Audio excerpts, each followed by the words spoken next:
வணக்கம் நண்பர்களே. ஸ்டாலினிடம் விசாரணை, போலீஸ் வருகை அதிர்ச்சியில் திமுகவின் தொண்டர்கள். நண்பர்களே, இந்த ஒரே ஒரு லைக் மற்றும் சப்ஸ்கிரைப் இந்த வீடியோவிற்கு பண்ணிருங்க.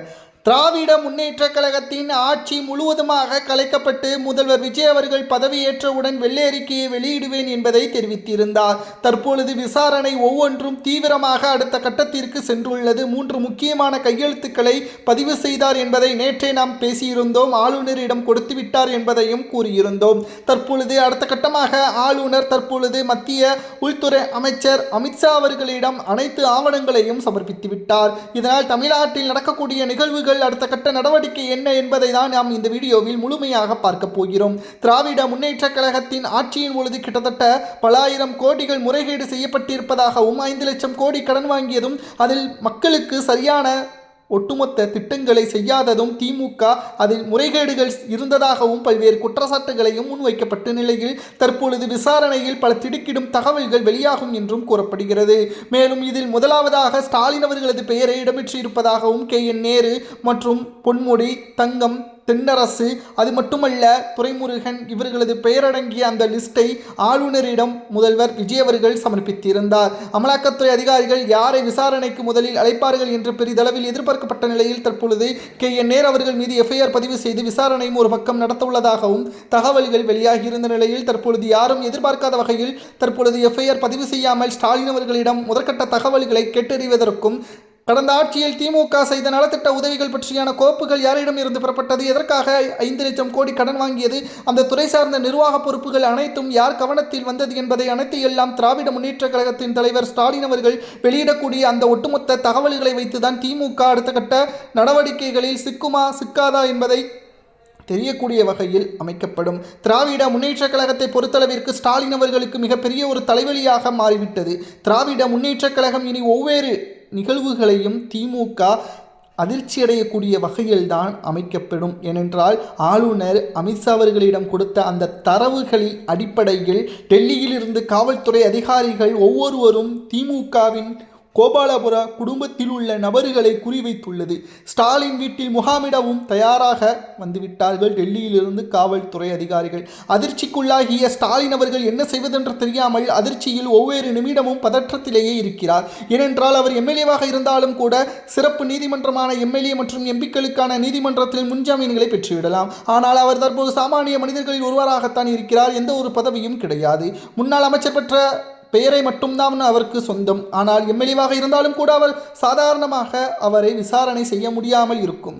ஆனால் தற்பொழுது எந்த ஒரு பதவியும் இல்லாமல் வெற்று திமுகவின் தலைவராகவே இருக்கிற காரணத்தினால் டெல்லியில் இருந்து வரக்கூடிய விசாரணை கமிஷன் மூலமாக எப்போ வேண்டுமானாலும் ஸ்டாலின் அவர்களுக்கு சிக்கல் ஏற்படலாம். ஏனென்றால் அவரது உடல்நிலையும் தற்பொழுது சரியில்லை. வயதான காலத்தில் இருக்கக்கூடிய ஸ்டாலின் அவர்கள் திடுக்கிடும் பல தகவல்களை அவரை தெரியாமலே வாக்குமூலமாக கொடுத்து விட்டால் ஸ்டாலின் அவர்களது குடும்பத்திற்கு இது மிகப்பெரிய பிரச்சனை என்றாலும் கூட திமுகவின் தலைமைக்கும் அது பேரடியாக மாறிவிடும் என்ற தகவலும் சமூக வலைதளங்களில் வைரலாக பரவி வருகிறது.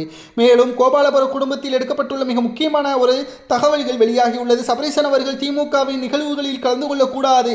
திமுக ஆட்சி அமைப்பதற்கு முன்பாக அவர் எப்படி தனியார் நிறுவனங்களை நடத்தி வந்தாரோ அதேபோல் அவரது செயல்பாடுகள் இருக்க வேண்டும். இனியும் திமுகவின் நிகழ்ச்சிகளிலோ அல்லது ஆலோசனை கூட்டங்களிலோ சபரீசன் அவர்கள் கலந்து கொள்ள தேவையில்லை. இந்த எதிர்க்கட்சியை சிறப்பாக செயல்படுத்த வேண்டும் என்றால் சபரீசன் அவர்கள் எந்த ஒரு அரசியல் நிகழ்வுகளிலும் தலையிடக்கூடாது என்பதை கோபாலபுர குடும்பம் முடிவெடுத்திருப்பதாகவும் உதயநிதி அவர்களிடம் இதை கண்டிப்பாக ஸ்டாலின் அவர்கள் தெரியப்படுத்தியுள்ளார். ஏனென்றால் திமுக என்பது பேர் இயக்கம். அண்ணா அவர்கள் உருவாக்கியது. கலைஞர் அவர்கள் முதல்வராகவும் எதிர்க்கட்சி தலைவராகவும் இருந்தார். ஜெயலலிதா அவர்கள் கிட்டத்தட்ட அவரது வாழ்க்கை முழுவதும் முதல்வராக பொறுப்பேற்க வேண்டும் சூழல் உருவாகிய போதிலும் கூட கலைஞர் அவர்களால் 10 ஆண்டுகள் அரியணை ஏற முடியாமல் அப்பேற்பட்ட ஒரு திமுக மீண்டும் முதல்வராக வந்துள்ளது என்றால் அதற்கு காரணம் சபரீசன் தான். ஆனால் இப்பொழுது சபரீசனையே ஓரம் கட்டக்கூடிய வகையில் அமைந்துவிட்டது என்றால் அதற்கு காரணம் ஆட்சி அதிகாரம் நம்மிடம்தான் இருக்கிறது. அதிமுக சரியான எதிரியாக இல்லை, எதிர்க்கட்சியாக செயல்படவில்லை. மீண்டும் 5 ஆண்டுகள் என்ன, அடுத்த 30 ஆண்டுகள் திமுக தான், நம்மை அசைக்க யாரும் இல்லை என்று கூறி பல தில்லுமுள்ளு வேலைகளையும் சபரீசன் அவர்கள் மூலமாக திமுக செய்திருக்கிறது. ஆனால் இதில் பெரும்பாலான தகவல்கள் ஸ்டாலின் அவர்களுக்கு தெரியாது என்ற தகவலும் தற்பொழுது கிடைக்கப்பெற்றுள்ளது. ஸ்டாலின் அவர்கள் வெறும் பொம்மை முதல்வராகத்தான் செயல்பட்டுள்ளார் என்ற தகவலையும் நம்மால் பார்க்க முடிகிறது. தற்பொழுது விசாரணையின் மூலமாக உண்மைகளை கூறிவிடக் கூடாது என்பதற்காக ஸ்டாலினிடம் தற்பொழுது நேற்று இரவே சபரீசன் அவர்கள் உண்மைகளை எதையும் கூறிவிடாதீர்கள், இதை கேட்டாலும் எனது தனிச் செயலாளரிடம் தான் தெரியும், மேலும் மாஜி அமைச்சர்களுக்குத்தான் இதில் தெரியும், எனக்கு எதுவும் தெரியாது என்பதற்கேற்ப நேரடியாக சொல்லாமல் மறைமுகமாகவே இதை காட்டிக்கொள்ளுங்கள் என்று சபரீசன் அவர்கள் தெரிவித்து விட்டதாக தகவல்களும் தற்பொழுது கிடைக்கப்பெற்றுள்ளது.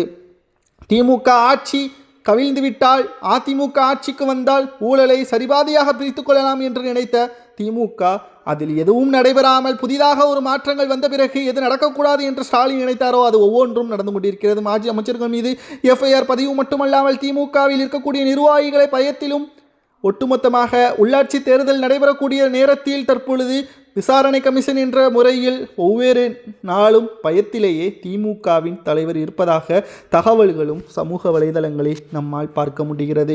நேற்று மாலையே ஆளுநரை சந்தித்து அனைத்து கோப்புகளையும் கொடுத்து விசாரணை உடனடியாக மேற்கொள்ளுங்கள், அமலாக்கத்துறை அதிகாரிகளாக இருந்தாலும் சரி, சிபிஐ துறை அதிகாரிகளாக இருந்தாலும் சரி, ஐடி துறை அதிகாரியாக இருந்தாலும் சரி, அனைவரையும் நாங்கள் எந்த ஒரு தொந்தரவும் செய்ய மாட்டோம், தவறு செய்தவர்களை அதற்கான தண்டனைகளை பெற்றுக் கொடுப்போம், தவறு செய்யாதவர்களுக்கு இடையூறாக இருந்தால் மட்டும்தான் நாங்கள் குரல் கொடுப்போமே தவிர மற்ற அனைவர்களையும் நாங்கள் பாதுகாக்கக்கூடிய கடமையில் இருக்கின்றோம்.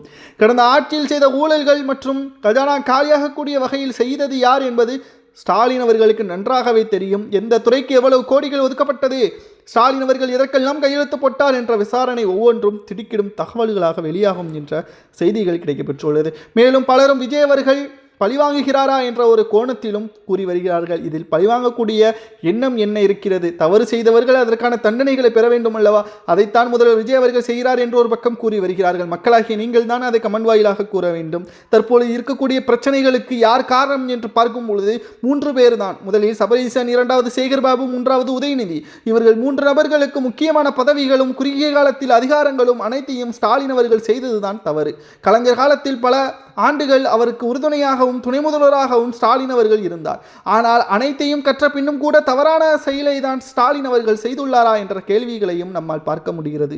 திராவிட முன்னேற்ற கழகத்தின் தோல்விற்கு இவர்கள் 3 பேர் தான் காரணம் என்ற காரணத்தினால் இவர்கள் தற்பொழுது அடுத்த கட்ட அரசியல் பிரச்சாரங்களிலும் சபரீசனை உள்ளே வரக்கூடாது என்றும், சேகர்பாபு உன்னுடைய இடம் எது, பொதுச்செயலாளர், அந்த துறைகளை மட்டும், துறைமுகத்தில் உள்ள அனைத்து வேலைகளை மட்டும் செய்தால் போதும், மற்ற தொகுதிகளிலோ மாவட்டங்களிலோ உனது அதிகாரத்தை பயன்படுத்தக்கூடாது என்பதையும் ஸ்டாலின் அவர்களும் ஸ்டாலின் அவர்களும் தெரிவித்துள்ளார்.